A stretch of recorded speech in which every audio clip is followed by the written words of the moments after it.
Welcome back to Consider This. Miss and Sharaad here with you.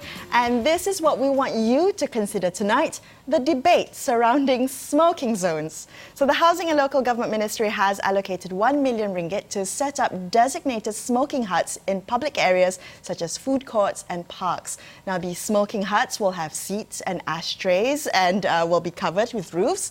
So this news has met much public outcry from doctors and anti-tobacco activists. So let's break down the debate, Sharaad. Now, on one hand, we have medical specialists believing the decision undermines the objectives of the smoking ban and the Health Ministry's efforts to discourage the habit. And on the other hand, we have this move will definitely give smokers a clear designated area, so keeping them away from non-smokers. Well, Melisa, I mean, for me, it's a very practical issue, and I think instead of seeing this as some sort of policy inconsistency, it's really about understanding the facts of the ground. The government, and I believe the role of government should be limited in this sense. It wants to encourage people to make better choices, but it cannot determine that and cannot force it down their throat, because otherwise we just have a dictatorship, right? And a dictatorship that now claims control over our bodies. And I don't think many of us, myself included, would want that. So while I'm not a smoker, I do believe that this is a practical solution that, as one pro-smoking lobby put it, it's a win-win for smokers, non-smokers and restaurant owners, meaning non-smokers will not have their rights violated. Oh, I disagree.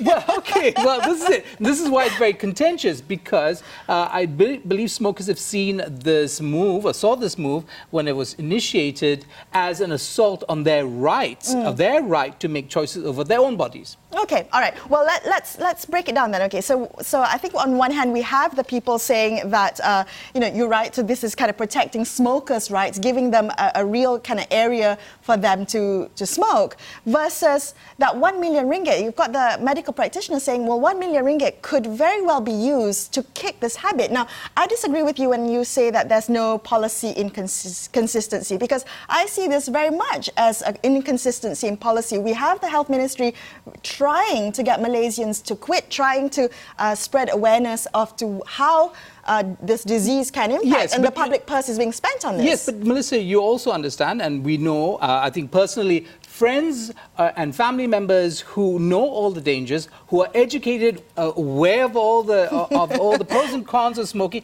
and yet choose to smoke because that's a personal desire. It's like saying if the government had decided, as we know, sugar is very bad for you, and high levels of, especially synthetic sugars, are very bad, that they will start telling us whether to eat, a muffin or not.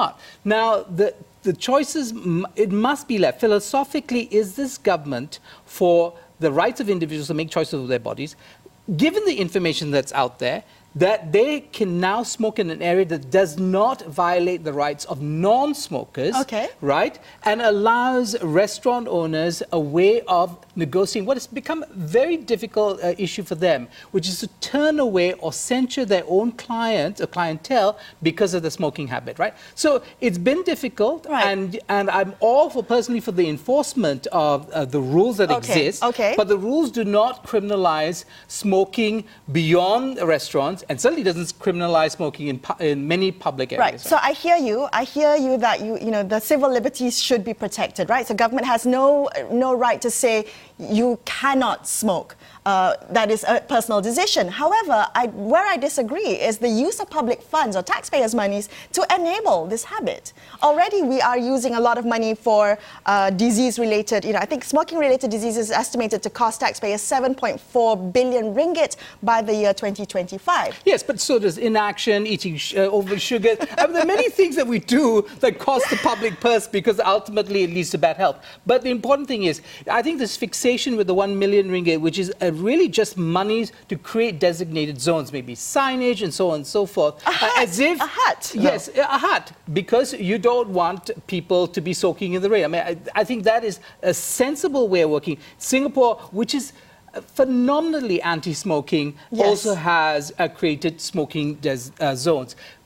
Airports recognize the fact that people will smoke and have designated zones. But that's that's not taxpayers' money. Of course, an airport that is run by the state will use public money. Whether a airport is private, the issue is this: funds are being used in order to contain this problem, right? So what is it that they're trying to contain? What is the problem? I think the real problem is littering, right? No, the real problem is that people have a right to make choices over their own lives, and they sometimes choose to smoke. Okay, well, and the idea of smoking zones versus smoke-free zones. So we've already designated the eateries as smoke-free zones, and now what we're doing is we're actually designating smoking zones. So this is where I disagree. Outside those eateries that will allow somebody to go to an eatery and maybe step out and then have a smoke. So you can wait for your plate, and then if you need to have a smoke, you go into an area where it doesn't contaminate other people's air. And that's fair, but that should be the responsibility of said eatery and not taxpayers' funds. Well, so this is an issue, and I think it's about also